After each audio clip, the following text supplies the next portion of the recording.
What's up, Blue Roof Nation? It's your boy Jonathan, and welcome back to Jones Cone. Um, Sorry about the lack of a video last week.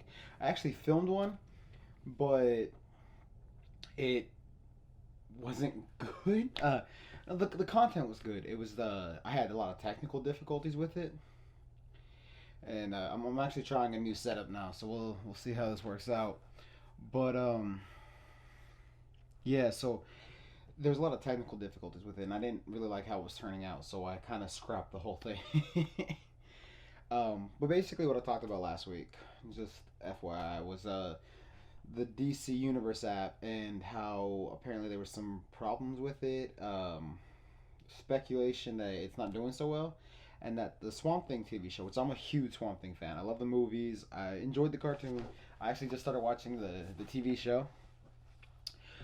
But apparently, the new TV show was supposed to be 13 episodes and supposed to cover a lot of different seasons, and they wrapped it after 10 episodes, and it seems like they're wrapping up the series, which is disappointing. I hope that they just wrapped up this season early for some reason and that it's going to still continue on, but it's not sounding good from what's come out of it, which is very disappointing. But yeah, that's basically all I talked about last weekend. But like I said, the video quality, there was some technical issues, so I tossed it. And then I've been real busy this past week. Um, Not the least of which is I went to the Renaissance Fair, Scarborough Fair at an Waxahachie. If you don't, I go every year with Zelda and our friends Poncho and sometimes Tina, and it's a lot of fun. If you've never been to a Renaissance festival, you should definitely check it out. Especially if you live in Dallas or Fort Worth or anywhere around here, you should go check it out. It's so much fun. Um, but yeah, so this week I want to talk about some things. So a lot of the rest of this video is going to be spoiler territory. I will put spoiler down below while I'm saying spoilers and what I'm spoiling. So if you want to watch some of it, you can. If you don't want to watch any of it, I understand. First up, growing up, I was a huge fan of the Karate Kid. So when I found out they were doing a TV show, I was beyond excited. And when season one of Cobra Kai came out, it blew my mind. It was so realistic and raw and just it was everything that I didn't even know I wanted and more. And then this season just dropped on Wednesday, and I literally paused my whole life. I'm not gonna give too much into specifics on what happened because I really want you to go watch it. Just subscribe to YouTube, do the free trial, sign up for a month, whatever you got to do, but watch it. But rewatch the Karate Kid movies first. You don't have to watch the next Karate Kid. I mean, I always do when I rewatch it because I enjoyed that movie. But definitely watch the first three because they do a lot of callbacks.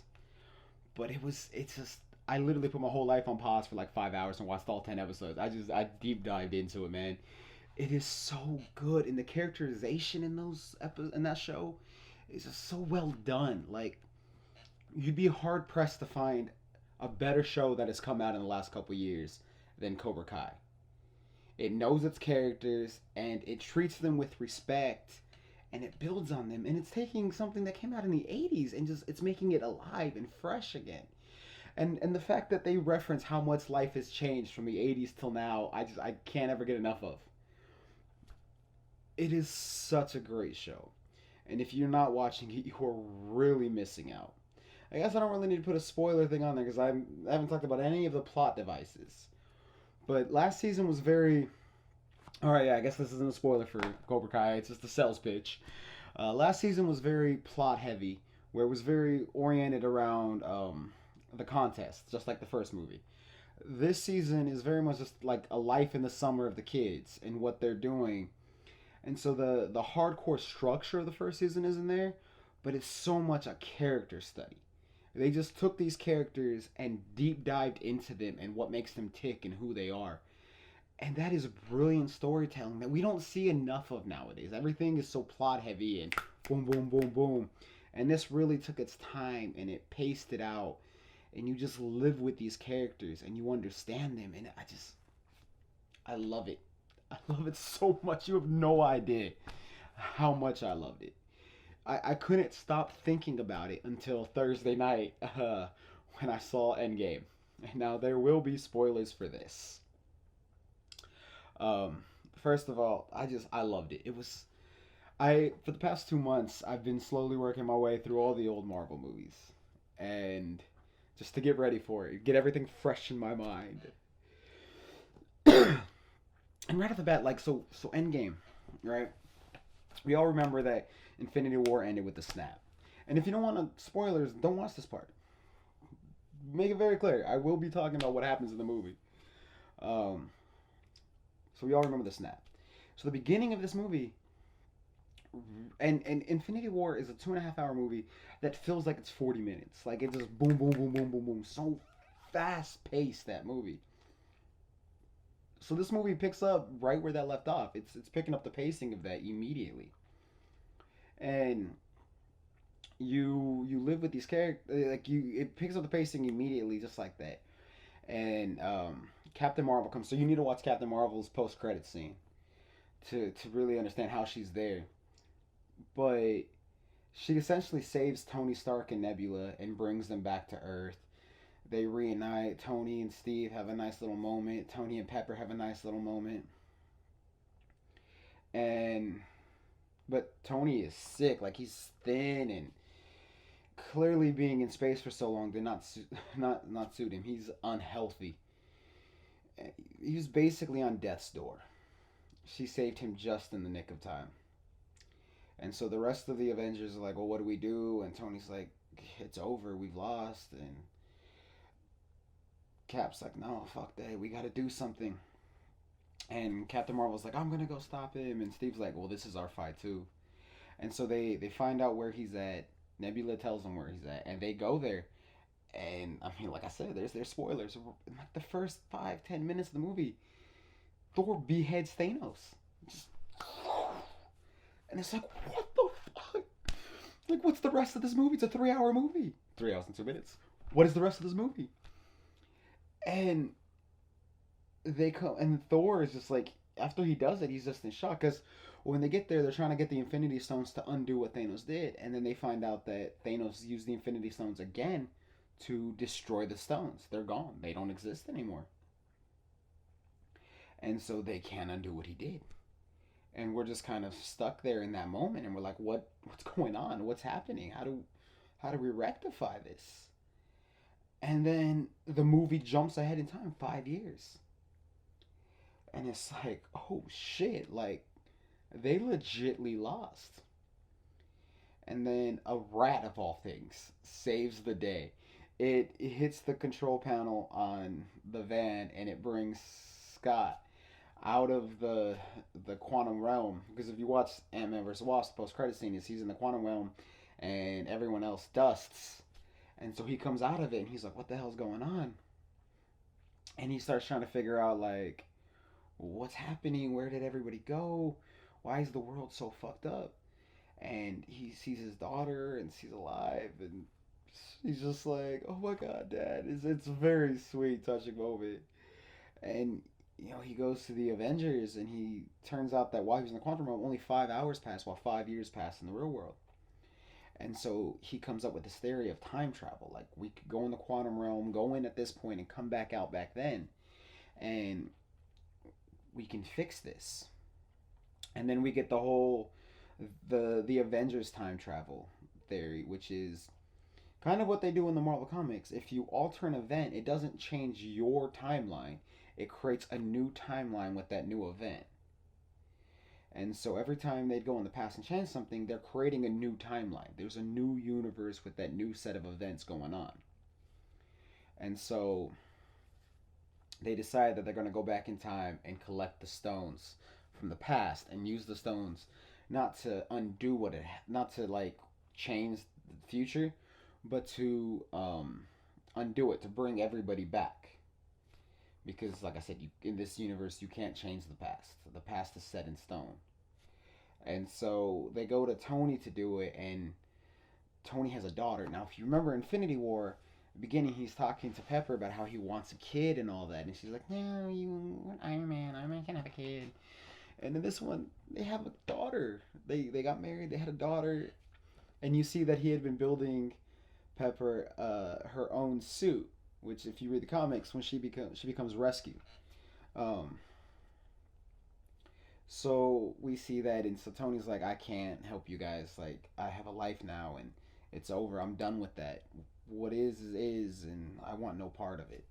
I can't. I have a family. I can't risk that. And so they leave, and they go to Bruce Banner, who is now half Bruce Banner and half the Incredible Hulk, kind of fused together. If you read the comics, that happened at her time in the comics, and I love it. I love Bruce Hulk. It was such a great concept. And so Bruce Hulk is trying to figure it out, and Scott Lang is practicing, and he's turning into a baby, he's turning into an old man. Like Bruce isn't getting it right, and Tony shows up, and he figured it all out.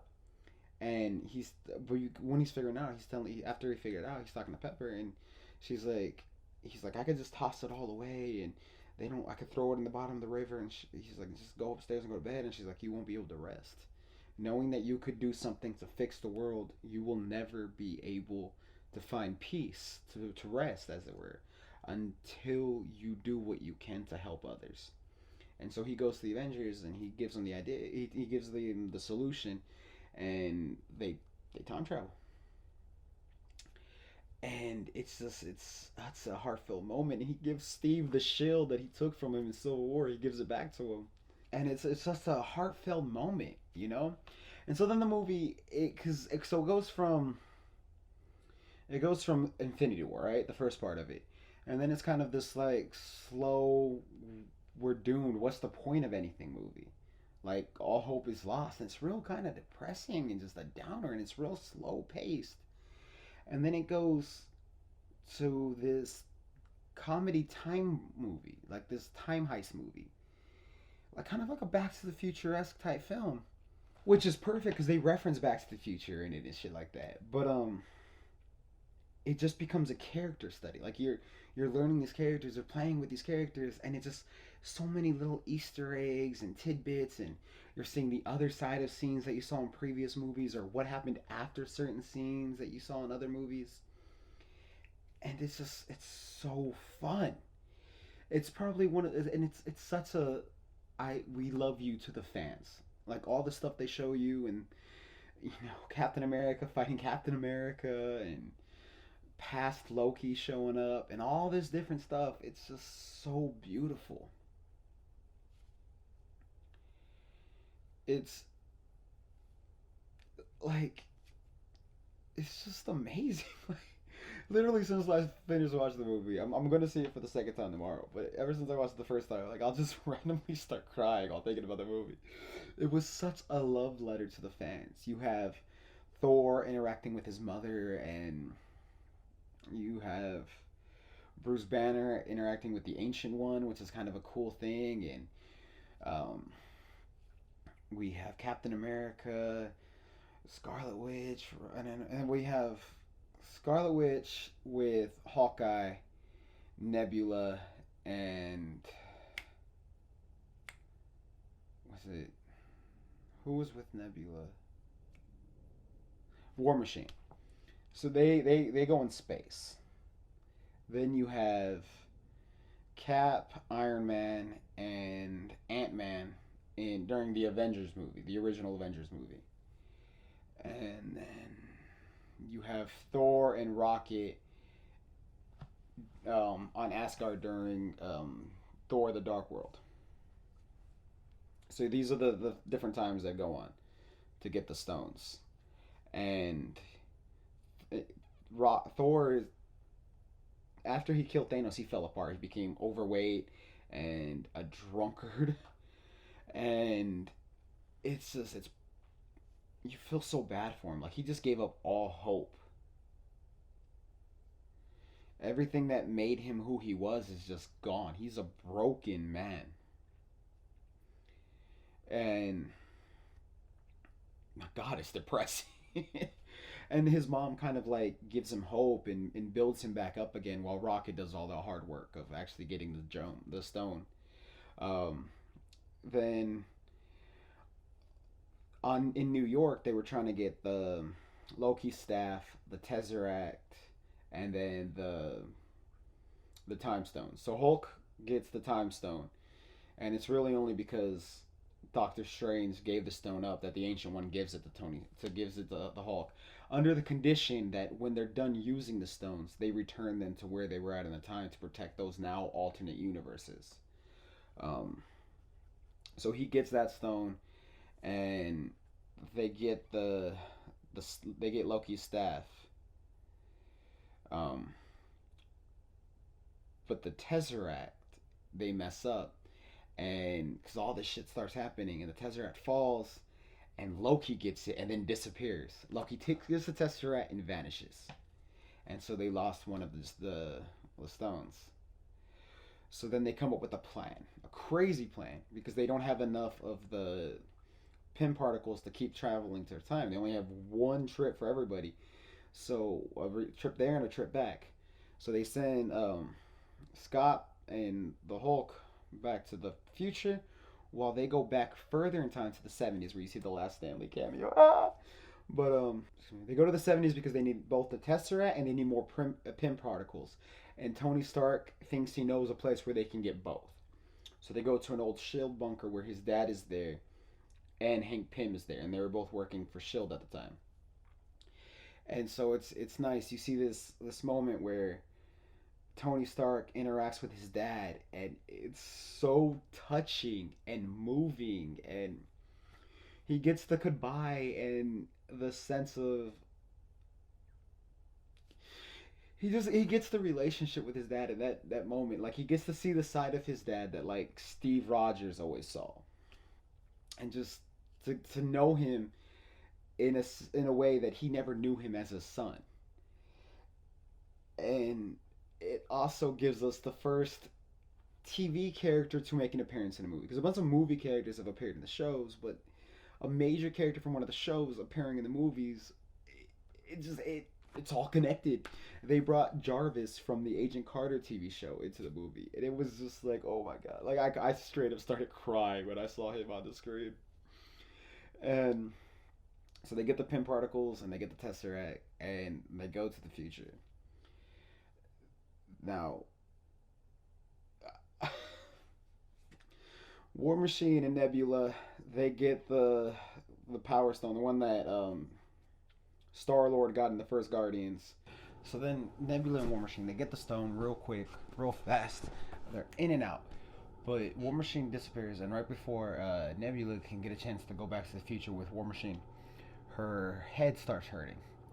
And it turns out that since part of her brain is connected to a network, now that she's in this time, her network is sharing with her past self's network. And so, because of this, Thanos finds out that there's another Nebula in the past, and everything goes haywire. And that Nebula calls,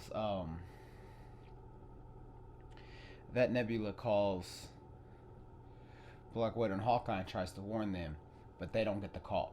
And that Nebula gets captured and tortured by Thanos. And eventually Thanos switches out the Nebula and sends the younger Nebula into the future to kind of spy on them. But we'll get to that. Far more important is the Hawkeye and Black Widow storyline. The Soul Stone, as you remember from Infinity War, you have to sacrifice someone you love, and it's literally a scene where Hawkeye and Black Widow are fighting over who gets to sacrifice themselves to get the Soul Stone, and it is so emotional, so gut wrenching. Like it tears out your heart to little tiny pieces. Because I mean, this movie is very hard on Hawkeye.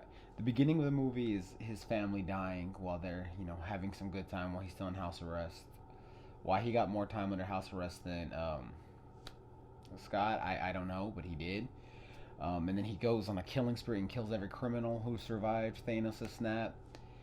And it's just he watches Black Widow die, and Black Widow in this movie really stepped it up. She was leading the Avengers, which if you read the comics, she's one of the best leaders the Avengers have. Like the top three leaders of the Avengers is Captain America, obviously, the Wasp, and I don't mean Hope Van Dyne, I mean Janet Van Dyne, and Black Widow. Like those are the three best leaders, and this movie really showed what a leader Natasha is,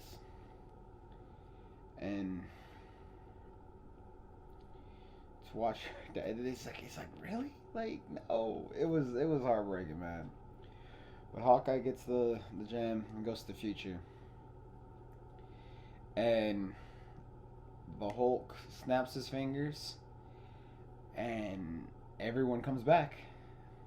Happy ending, right? No, because the fake Nebula calls Thanos from the past, and all of Thanos' men come in and they bomb everything, and it gives us the craziest fight scene I have ever seen in a movie.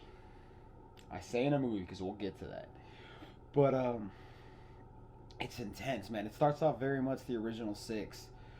Thor battling with his axe, Captain America with his shield. Um, Hawkeye has the gauntlet and he's running. And it's not the regular gauntlet; it's an Iron Man glove gauntlet. It's pretty cool, and it's just so intense. It just your heart is pounding, and man, it is legit awesome, right? And then all of a sudden, it seems like all is lost. Like Thanos is winning, and all of a sudden you hear Sam calling Cap, and Cap's like, "What the hell?" And he's like, "On your left," and he looks, and portals start opening. Doctor Strange portals start opening everywhere, and everyone from Marvel pretty much shows up. Like every hero you could think of is there. In fact, there's one point where there's a line where there's like, "Is that everybody?" And then Wong is like, "What? You want more?" Like it's just, oh, it's so beautiful. It starts with like Black Panther walking out, and you see all these other people coming out. Spider Man eventually shows up, and it's just this epic battle, man. It's so beautiful and amazing. But there's a couple moments in the battle that, to me, are some of the most emotional scenes in the movie. Now, this obviously is just a real rough shot over it. I'm gonna watch it again tomorrow, and Ashley's gonna watch it the first time, and then right afterwards we're gonna record Clean Jeans. So that's gonna be a more in-depth preview, obviously. But the couple scenes that really connected with me in that battle was obviously the mother load of Captain America wielding Mjolnir, whatever the hammer's called. Captain America being worthy, which in Age of Ultron it seemed like he was. Like it moved for him. And I always thought like, nah, he didn't want to pick it up. And now we see that's the case. He didn't want to pick it up. He let Thor have it. And so this movie there's two, because Thor stole the hammer from his past self. So there's two. He has both his hammer and his axe. And Captain America and him are he's using the hammer, and Thor's using this the axe, and it's so badass. Like Captain America using this hammer is just so cool, man. It's literally one of the coolest things I've ever seen. Um, the other cool thing was, if you read comics, there's this comic book called A Force, which is all female version of the Avengers. And there's a scene in this movie because Captain Marvel shows up kind of late to the battle and takes down Thanos' ship. It's a badass scene. It's so cool. It's like shit exploding everywhere. And there's the whole army of female Avengers who just basically are running the gauntlet, right? But before they get, who are just running the gauntlet, because Captain Marvel gets it from Spider-Man. And there's a reason why I'm talking about this one first, because to me the second most emotional scene is a little bit before this. So she's running it, and they get it, and they're running the gauntlet, and they're trying to get it to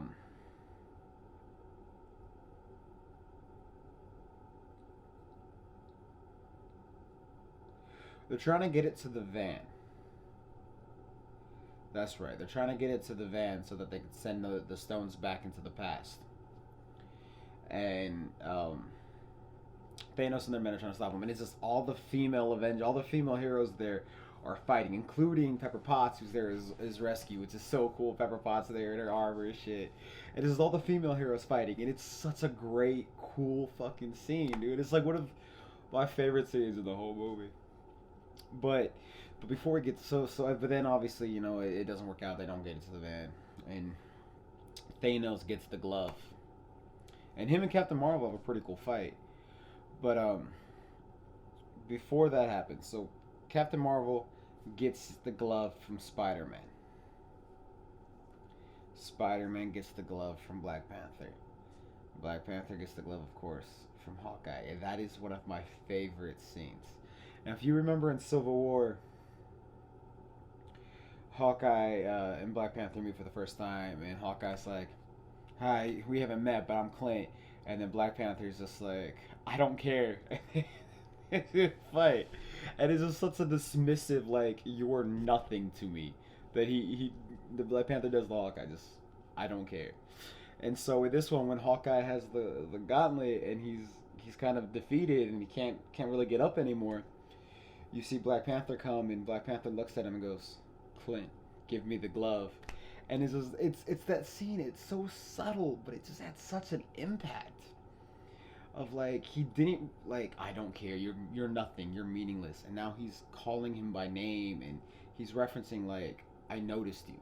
I it hit me really fucking hard. I don't know why. That scene just had such significance to me, man. Like I started crying while watching that scene. Um, but then that brings us to the most emotional scene in the fight, not in the movie. Um,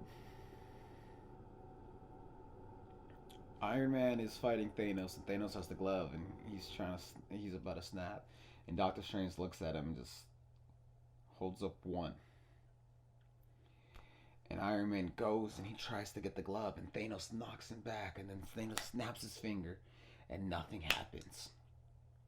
And right before he snaps his fingers, he looks at Tony Stark and he goes, "I am inevitable," and he snaps his fingers, and then nothing happens. And Iron Man looks at him and goes, "I am Iron Man." Straight from the first fucking Iron Man movie, and then Iron Man snaps his fingers, and all of Thanos' men turn to dust, ending with Thanos. It is such a beautiful scene. And then we have, because you see that every time someone uses the gloves, it takes a toll on them. Thanos' whole was fucked up. Hulk's whole was fucked up. Iron Man is just a human. He snaps his fingers, and you can tell he's done. And Rhodey's there first, and he's talking to him, and they have a nice little goodbye. And then Peter Parker goes there, and he's just crying and falling apart. And Tony's like, you can tell like Tony thinks of him as like a son, and you really see that moment, especially like when Peter Parker first comes back. Tony just hugs him, you know. I'm crying just thinking about it.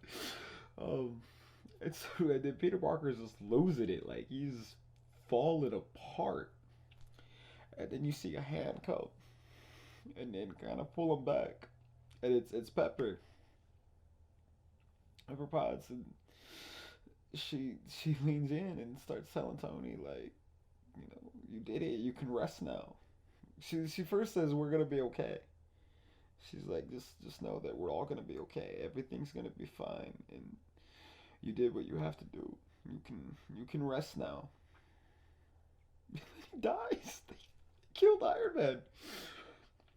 Like just straight. It just it it breaks you. Like that scene literally tears you apart inside. And then they have his funeral, and it's just the kid from Iron Man 3 who had the Iron Man mask on and was like that. He was there. Nick Fury showed up. Like it was just so.